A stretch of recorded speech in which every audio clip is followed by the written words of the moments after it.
alaikum and welcome to Perspective. We'll be talking about, of course, the latest developments we've seen with regard to the elections of February 8th. Of course, the new revelations by Commissioner in Islamabad today from Rawalpindi today, and its ramifications as far as the political parties are concerned. Now that we've seen the elections happen, we've seen a clear stance emerge. We've also, of course, had the caretaker Prime Minister today say that once, of course, the elections have been held, all parties should, in the interests of democracy, continuity, accept the results, and we need to, it seems to be a collective opinion of all other political parties except at this time, barring one political party, to move on towards the business of making government. We've also seen, of course, the Chief Justice, and his stance, his take on the kind of accusations that were made.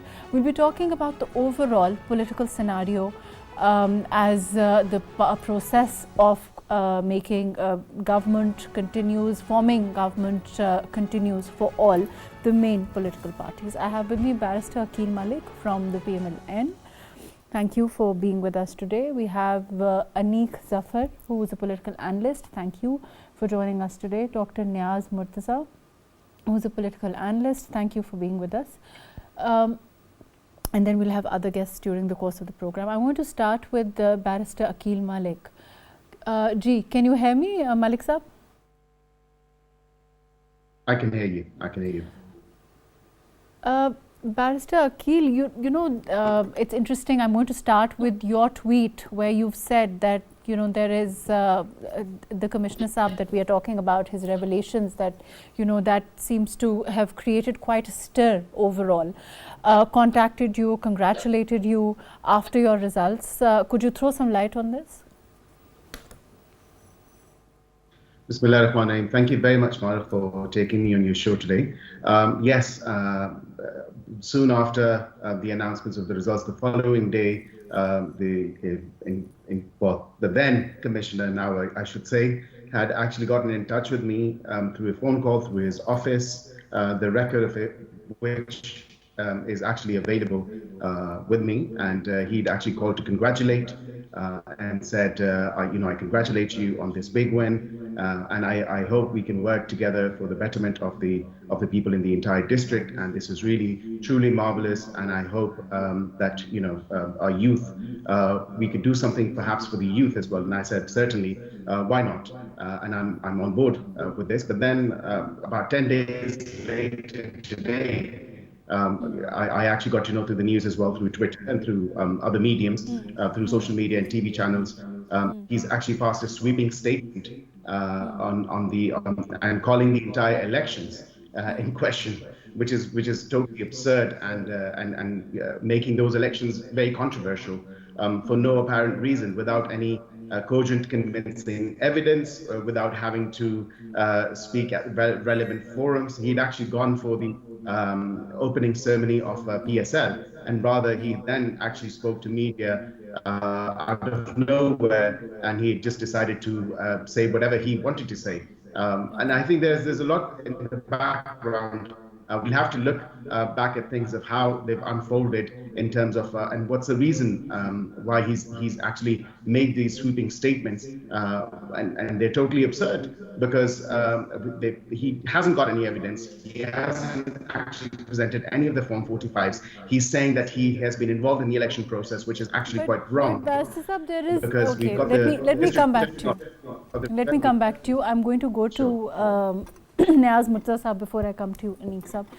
NIAZ Saab, you also heard what Commissioner Saab had to say, and you know, there is of course, like Pastor AQEEL is saying, according to, you know, he's saying that he was contacted, he was congratulated on his result following the elections, and now these revelations have come to light. But of course, the revelations themselves are also in the background of a lot that is being, you know, as far as one particular political party is concerned, the assertions they are making on the elections at this time. You know, do you think that it is going to, of course, we've also had the Chief Justice accusations against him, and he's also categorically said that anyone can come up with accusations without proof. In this case, there doesn't seem to be any proof of what he said, and in that kind of a scenario, creating this kind of stir, how do you look at it? Well, the thing is that PTI, of course, had raised the bogey of, rigging even after the 2013 elections. But, there was a huge difference. All the accusations that it had made at that time were very vague and without any concrete evidence. Then came the 2018 elections, and, PMLN was, on the receiving end, and it made some accusations. And those were supported even by neutral parties, both international, such as the European Union, and credible institutions within Pakistan, like Human Rights Commission of Pakistan, and so on. That was not true for the 2013 allegations of PTI. But now we come to 2024. The situation here is that, as far as pre-poll rigging, yeah, sir, there's a problem with audio. I'll come back to you. I'm going to go to Aniq Saab in the studio. Ji, Aniq Saab, there is, as far as the PMLN is concerned, we saw the presser by Maryam Aurangzeb Saiba, and she categorically said that it is about the fact that there is no proof, and I think it was a very passionate press conference in which she said that there is no proof, and this is creating a lot of mayhem based on screenshots, based on evidence that doesn't really come, based on fake news. Do you think it's going to, building this kind of narrative at this time, isn't it very costly for Pakistan? Definitely, Mahrukh, it is a very, very costly narrative being built around the elections. I'm amazed at the media itself and ourselves as well that yesterday PTI held a press conference, and they said they presented a lot of candidates who claimed that they had been cheated. But no one has asked them that where are the candidates who have won? Why don't you show them first that do you have 92, 93, the number you claim that you have won? Where are those candidates, right? So they do not present those candidates. That is the first step they have to do. But they are not doing that. Now coming back to the point of allegations of rigging, we have seen it throughout the history of Pakistan. There are allegations of rigging. There are issues with the computing of the election results. There are issues with how the polling staff is trained, how the polling staff is managing the process, concluding the process, and then what happens at the office of the returning officer, whether the results are computed properly there or not. These issues have always been there. This time there has been more noise, more ruckus, but again the Election Act provides certain remedies and judicial forums to challenge those results. Now, one party wants that these results should be overturned by the higher courts immediately. That is putting the whole country into a chaos. You cannot do that. That all high courts start acting and overriding the election commission, and again then there is a process of election tribunal which will be available after the notifications. So these processes have to be followed. If you do not follow those, then there will be chaos. And I think there is definitely a wish among some circles to create that chaos. We have to avoid that, and it is up to the political parties to understand that there may be some subversive elements, maybe third party elements who want to create chaos in the country. All the stakeholders must understand that they have to avoid the chaos. They have to sit down and find a solution, whether that solution comes in the form of two parties getting together and creating a majority and establishing a government, or whether the mandate has to be respected. Let me come back to you. Barrister AQEEL, as far as the mandate itself is concerned, even when Mia Nawaz Sharif Saab came out to speak after the elections, he did acknowledge that there are limitations to the mandate that the PMLN has been given by the people. those limitations dictate the talks that are being held at this time, that are currently underway between you and the PPP. What kind of a shape do you now expect them to take? Because the PPP has said that they will not become part of the cabinet in the centre, but they have asked for constitutional positions. So what is the overall headway there, and what do you expect as far as to be the kind of make-up between you and the PPP this time? Certainly, Mahrukh, I think first of all, I'd like to mention that this is actually not a throne of roses or a bed of roses, because this is actually quite difficult at this given point, because no clear majority has been achieved by any political party in this current scenario. And with PTI and People's Party and PMLN and other parties, whatever mandate they've actually got from the people of Pakistan at this point in time, it's very difficult for any one party to form the government on its own. So we are seeking out for alliances. We are certainly working on those alliances. But having said that, we've actually offered PTI and PPP, if they really so want to form the government, they should go ahead, because we've already been part of this past 16-month PDM situation, and we certainly do not want to be part of that situation again. Of course, not willingly, but of course we'll have to work for Pakistan. We'll have to put Pakistan before us, before any of our political parties. What do you expect this alliance to look like? Because the PPP has said, and you know, they've also, some of their leaders have actually come out and said that, you know, of course, that they will have, they can choose to become a part of it, and then, you know, this gives them, I believe, more leeway or more room than perhaps it gives the PMLN in that sense. Look, the situation right now is that even though PPP has actually said that we'll vote for your Prime Minister, and we'll give you that vote of confidence to bring in your prime minister, but at the same time, the problem is that I do not feel it's legally possible for them to come onto treasury benches to then vote our prime minister and then go and sit in opposition. It's not legally possible.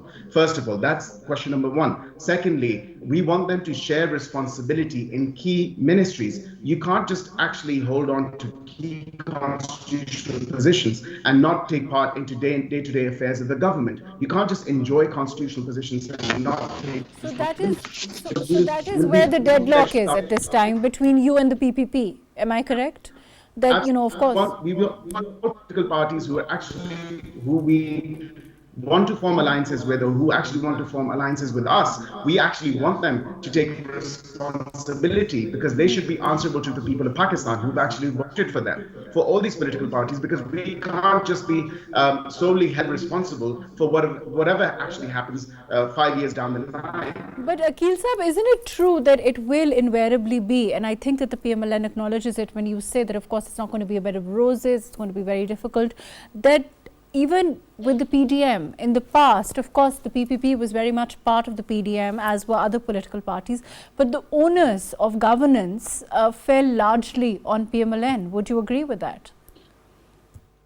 I absolutely agree with that, because obviously when we'd actually got into campaigning, when we'd actually gone to people for their mandate, and there was only one question that was actually asked of us, of all the inflation, of all the other things associated with that, because we had to say that this is actually not our doing. This is part and parcel of previous governments doing, PTI's doing, of how they actually did not approach IMF at the right time, of how they actually on purpose decreased the prices of petrol when they had actually been in an agreement with IMF, and when they had actually provided assurance to international lenders. AQEEL Sahib, before I go to the other participants, now that you look back, how would you say that narrative did? Well, personally, I think it probably wasn't a wiser choice, but from the party lines and generally for Pakistan, I think because we had to step in to save Pakistan, we had to step in to salvage the situation, we had to step in to salvage whatever mess that had been created by PTI. So but we had no other choice. Now also, like you said yourself, the challenges are extreme. Now also, Indeed, you know, we've even now looked at before your government, even your prime minister and our prime minister will take oath. The caretaker government itself, we've seen some increases there. We've seen already. So of course, you know, in the next year or so, in the next 6 months or so, there are going to be tough decisions for any government that comes into being. Is the PMLN ready for the political fallout of that will invariably happen for any political party? And I just don't mean PMLN. Of course, the PMLN has the largest mandate here to form a political party with any other coalition partner. But is the PMLN as a party ready for that fallout? Mahrukh, this is why we as a party, we've been actually reaching out for alliances and asking our alliance partners to share that responsibility, to have that responsibility as well. We alone cannot actually share the responsibility or the burden that we're going to bear for our future political strategy, because we want everybody on board with this, and having those key ministries, the decision-making ministries, whether that's, we're headed towards inflation because the rest of the world is actually headed towards recession right now. And this is also another point that needs to be considered before any government is actually formed, because the situation is not very rosy at this particular point, because and of course, as far as the mandate itself is concerned, perhaps it is the PMLN that can rebuild Pakistan in that sense, and that is what Pakistan was a narrative when we'd actually gone to elections, and I feel to fathom, I think the general public, maybe perhaps or the younger lot like myself, probably perhaps they only care about narratives rather than actually what's been done on ground, what's been done for the country. So as far as I know that you have limited time and you have to go, but one last question, as far as narrative is concerned, there is another party that's trying to build a narrative and working towards that. As far as this situation, this uncertainty is concerned, do you think it's going to persist? Do you think, when is there going to be that kind of course, the business of governance has to happen within its constitutional time limits? Do you think that once that happens and there is a parliament in place, the oath taking takes place, things will normalize perhaps? Well, I can hope for that, and I think the entire nation is hoping for that, because we need a government in place for that political stability, for that economic stability, and it's the need of the hour right now, because otherwise it's looking very bleak for all the political parties, for Pakistan as well, because if we actually do not form the government and we do not conduct day-to-day affairs of the country, and we do not conduct day-to-day businesses of the cabinet and other important decisions, then Pakistan is at loss. Political parties are invariably at loss anyway, but I think it's the people of Pakistan that's going to suffer at the end of the day, and everybody, including us, is going to suffer. So I hope that we are going to be part of this, and I think everybody has to share that responsibility, because this is time for Pakistan. This is not time for a political party. This is not time for politics. This is time for Pakistan. And of course, the situation of what we're faced with, of what we've actually seen, it's not looking very promising, and we need to work towards that. We need to work towards reducing inflation. We need to work towards poverty alleviation. We need to work towards providing more employment opportunities for our youth. We need to work towards more trade, more exports, and lesser imports, and more business. And once we say we as MLN, we need more business in Pakistan. Thank you so much, Barrister AQEEL Malik. Thank you for joining us. I'm going to go to ANIQ Sahab before I go to NIAZ MURTAZA. ANIQ Sahab, you heard what Barrister AQEEL is saying. There's little choice in the sense that the PMLN has a mandate. Okay. And it has to move forward with that mandate. It has to form a coalition with other political parties. It has to go on the business of governance. I mean, I keep on saying this. This on the roads, the protests overall, creating this kind of uncertainty. Do you think it's going to create it's going to be beneficial for any kind of processes that happen, later on, as far as Pakistan is concerned, the economy is concerned, all the things that the PMLN also talks about? I'll address those later, but one thing which I think Mr. AQEEL Malik was mentioning, I need to sort of comment on that. People's Party is not saying that they will be sitting on the opposition benches. Yes. No, that is not the case, as I think Barrister AQEEL Malik got it wrong. People's Party is just saying that we They will be sitting on the treasury benches, but we will not be part of the cabinet. Yes. And then obviously these are two parties. They will negotiate. They will negotiate hard. Both parties understand their position in the system, so they will negotiate hard. And I am quite confident that they will reach some conclusion. As we know that today they held a meeting, the negotiation committees, and they have decided to continue it on Monday again. So that means that there is a willingness to work together, and a communique issued after the meeting has also stressed that the both parties have agreed to work together towards a towards strengthening democratic processes in Pakistan. Now coming to your question, that obviously governance needs some kind of stability first. We have to again, there are two scenarios to that. One scenario is that no party is able to form a government. That is entirely a different kind of instability. But there is another scenario in which two parties join hand and form a government. Two parties or more. In this scenario, the way I look at things, after the reserved seats allocation, only two parties, PPP and PMLN, combined would have enough numbers in the House to form a government. They can easily make those numbers. So that question can be set aside, because if you also add MQM, then they will be very comfortable in the House. There will be no problem in legislation and all that. Everything they can do. That now come to the point of street. Streets, obviously, if the streets remain filled with protests, and it's going to create a sense of uncertainty. But again, how long these protests can continue?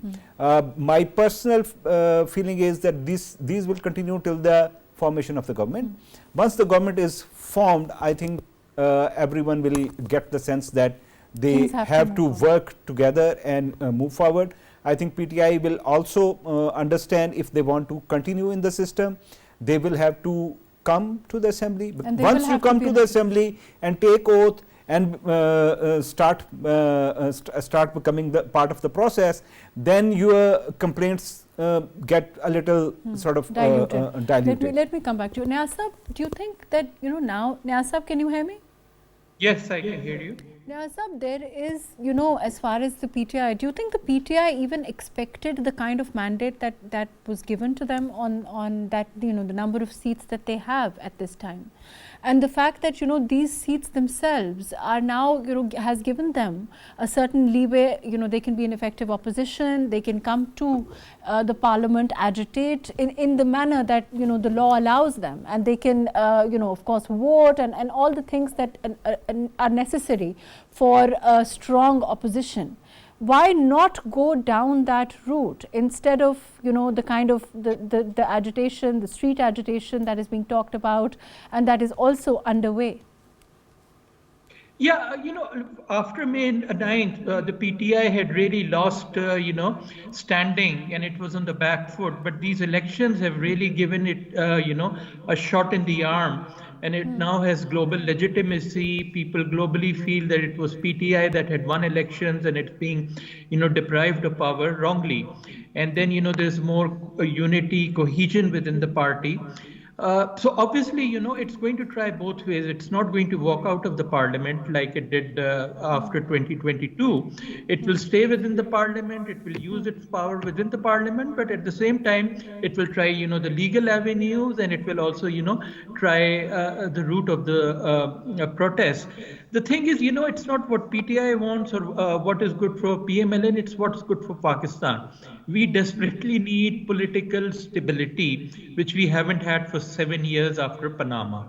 And political stability can only come from political legitimacy. It cannot be hoisted autocratically. So it's in everybody's interest. PTI was, faking rigging charges in 2013, but right now, this time, it has very specific charges that Form 47s don't match Form 45 for about 40 seats. And that's a But very there are, easy thing to, fix. yeah, and there's a legal forum for that, there's a process for that, and they can certainly go down that road.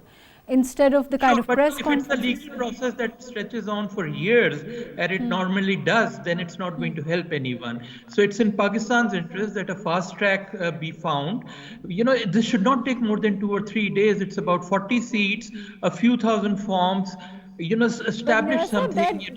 That fast track is not a process. I mean, that is not part of our process. I mean, just because a political party wants a fast track process, then we should be giving them that fast track process. Why shouldn't they be following the law? Whatever the law is, however long it takes, that is the law. And are we going to find new ways of trying to deal with this in a speedier manner? In the interests of your saying stability, it is for the political party to follow the law rather than for the law to change or the rules to change to suit them. No, I'm going to go to Dr. Muhammad Ali Hamza for this, who's a political analyst. Thank you for joining us. Ji. Thank you, Mahrukh, for having me. Now, I think if I just take the note from Mr. NIAZ's point, fast track, it means that the verdicts or the legal processes should be taken on a fast track. He's not mentioning, I think, that go above law, but the legal process, as you know, that we are having the legal processes, as he said, delayed is denied, and that's a normal part in our legal process. So fast track means legal things happen. Everything has to be under the Constitution, under the law. One thing, Mahrukh, if you allow, I would like to talk about that AQEEL, Barrister AQEEL said that the PMLN is not ready to take the responsibility fully. They want that Pakistan People's Party should take the responsibility. So it raises a question. A party that has a history of 3.5 decades, are they not capable to take responsibility wholly solely? Don't they think that they have enough experienced people who can run the country well? No, and if Pakistan People's Party...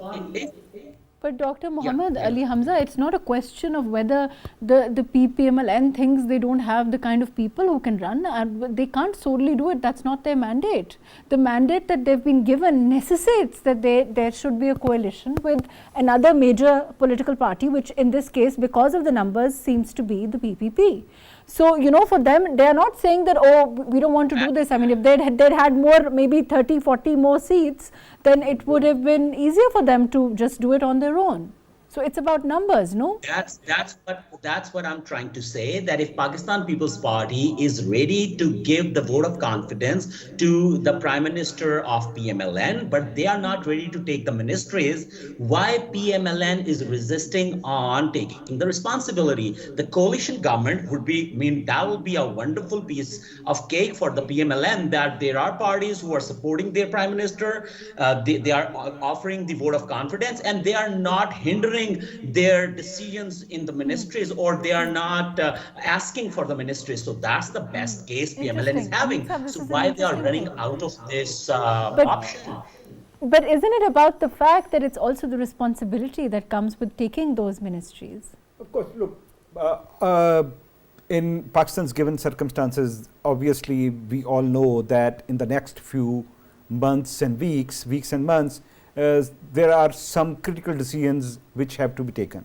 There are some reforms which have to be undertaken, and all these decisions are normally what we call taken within the first few months, like the so-called 100 days or so, because that is the time when you are the strongest, and you take your initiatives, your policy decisions, and your promises of whatever you have promised.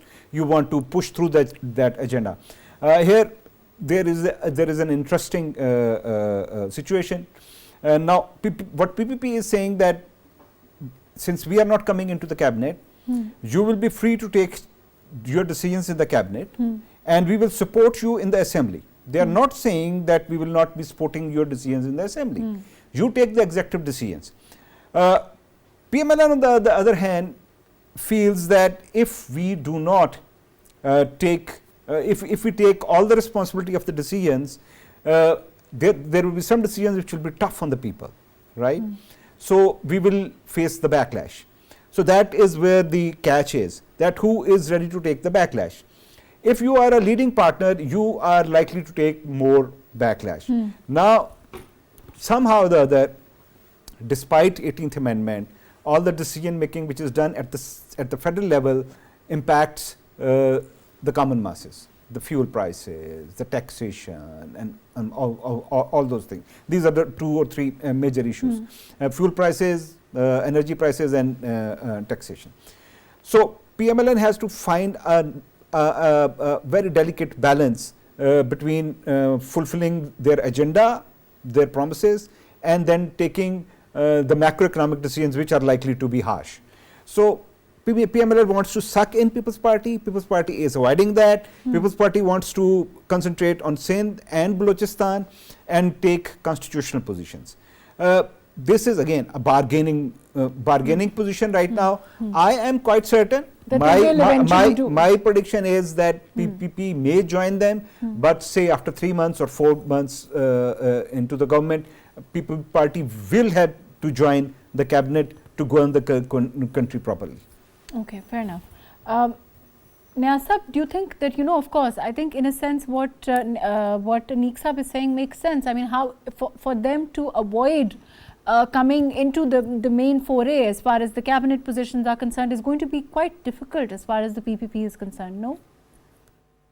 Well, they want to have the best of both the worlds, have their cake and eat it too, run with the hair. The good, I mean, they have to take in the good and the bad and how... Yeah, when it suits them, and be part of the opposition when it suits them. But obviously, they have to show maturity, they have to take responsibility. You can't run a setup like this. So they'll have to decide one way or the other.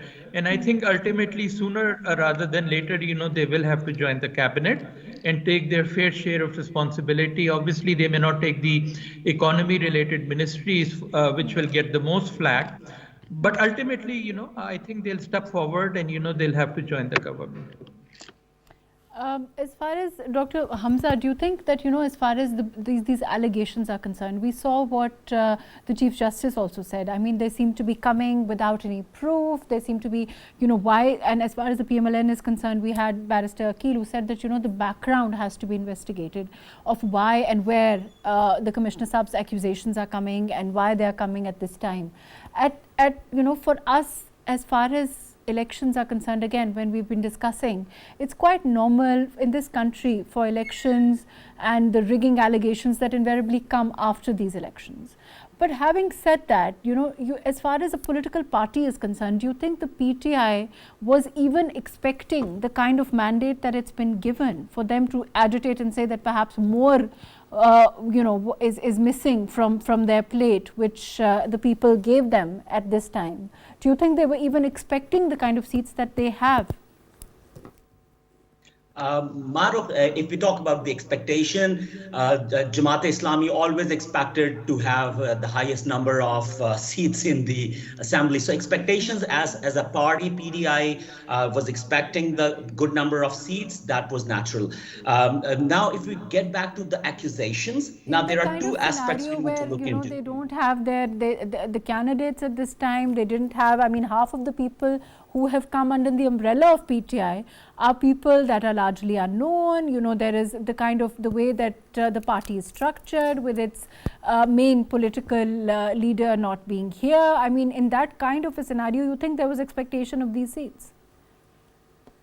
Okay, now, number one, if you talk about the things that you have mentioned, that there was symbol issue, the people are unknown and everything what you have mentioned, that's they are taking it as in their own favor, that it establishes the pre-poll rigging to an extent. But that is after. Now they are taking it in their favor. I'm just saying that for there to be at this time looking back, I mean, this is looking, this is after the elections, now that they've had this mandate, now that... talking about expectations is a useless talk, because I expect to be the next prime minister. So anybody can expect anything. So the reality is, the fact is that they are having 92 seats, and they are still demanding that there is rigging in these stations, and we were having around 140 seats, and the accusation of the commissioner, I mean, he self-accused that there was a rigging. Now that's what he said. Now it has to be investigated. The investigation process, I will get back to NIAZ MURTAZA Saab, that he said that there has to be fast track of things. So this allegation was also unprecedented. Please tell me, give me an example from the history of Pakistan where the commissioner of a division has come forward and said that. So there are lots of unprecedented things happen in election 2024 in Pakistan. We talked about the pre-poll rigging as one of the party claims. Then we talk about the results that Let me go to NIAZ on the fast track bit. NIAZ, when you say fast track, are you saying that the legal processes should be fast tracked? No. I mean, the thing is, when you have a normal election tribunal case, you have to bring in physical evidence, witnesses, their cross-examination. That all takes very long. This is not required this time. All that is required is, going through the Form 45s of about 40 National Assembly seats by one election tribunal, all staying within the law, the rule of law. And this can be done within 3 or 4 days if if they have 1 or 2 teams going through them quickly in front of media, in front of agencies like FAFN, PILDAT. This whole thing can be set aside within 2 or 3 days. And I think, media also has a role to play. The PTI has uploaded them online. Any big media house or a civil society group like HRCP, FAFN can go through them and give an idea to the people. If they find that, those are fake Form 45, then, the balloon will quickly, collapse. But if they find that, yes, what PTI is saying is correct, then that will build a lot of pressure on ECP to act quickly. And it's well within the mandate of ECP to act quickly and take care of all these accusations within a matter of less than a week. Anisa, but as far as the PMLN is concerned, they're saying that these are not even substantiated claims, that the forms themselves are based on screenshots from the election coverage of the day, that there are, the EU claims also, the release, the presser released by the PTI, that itself is also, not genuine. Yeah. So there is a lot that is being said from the other side also. Yes, coming to the point that how this legal process should proceed. Now, quickly, if we talk about 40 polling stations and or 40 constituencies and on an average of 450 polling stations, we are talking about 9,000 forms. So those 9,000 forms have to be examined physically. Those cannot be examined on the screen because those are digital. Those can be digitally altered forms. So those 9,000 have to be physically inspected, and then those have to be forensically inspected. Only then veracity of those forms can be established, because that means that 9,000 polling officers signed those forms.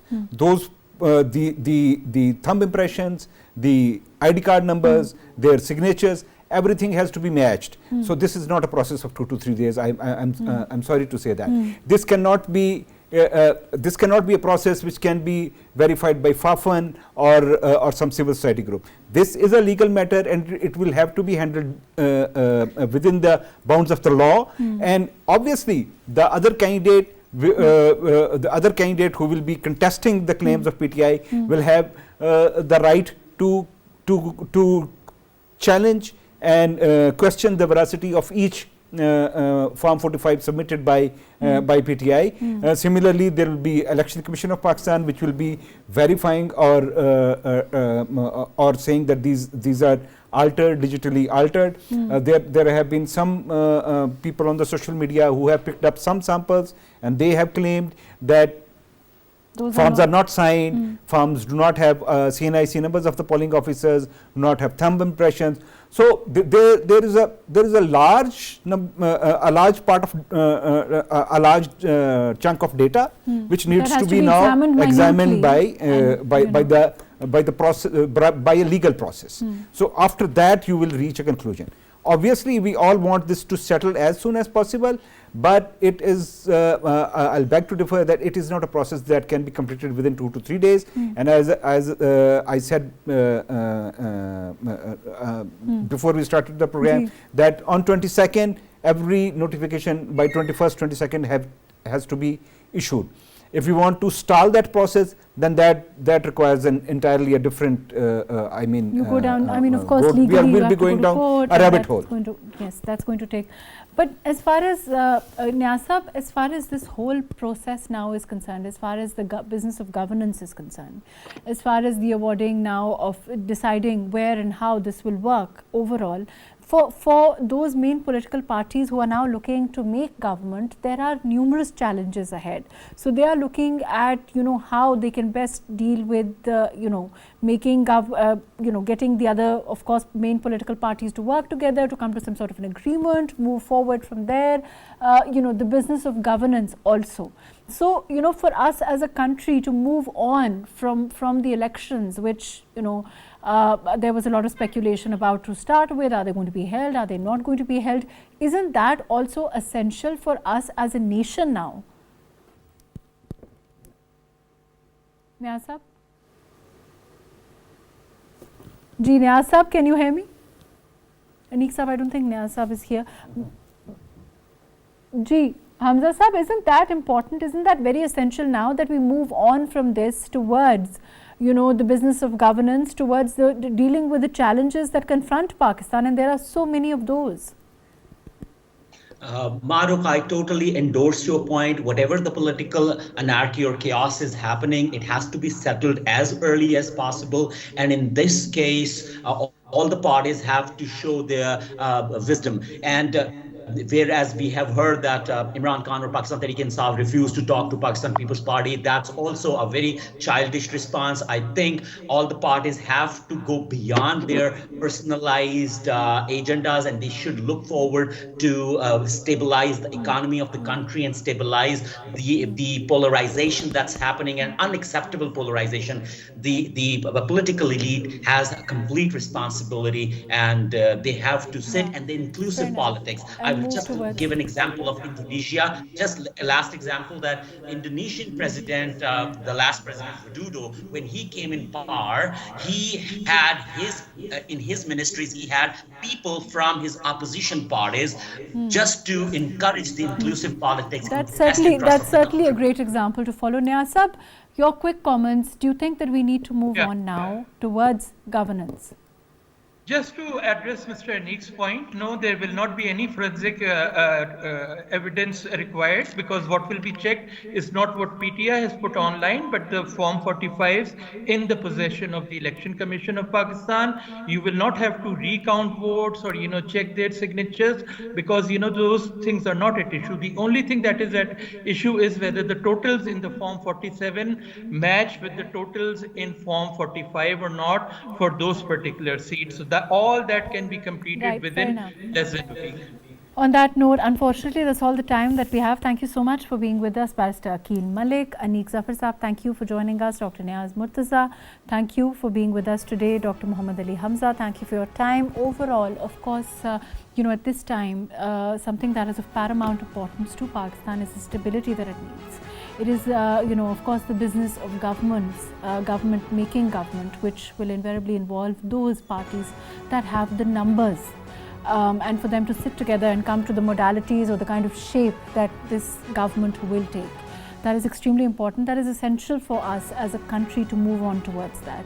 And perhaps whichever party has whatever mandate, whether it's to sit in the opposition or to become a part of government, should accede to that and should perhaps move towards being an effective governance or effective opposition. And perhaps that's a good thought for each political party, and perhaps that will make them stronger for the next election, for whatever role they may have next time. And perhaps that's a good thought for each political party to entertain, rather than the protest, rather than the uncertainty, rather than the strife that we are seeing perhaps at this moment. Thank you so much for joining us today on Perspective.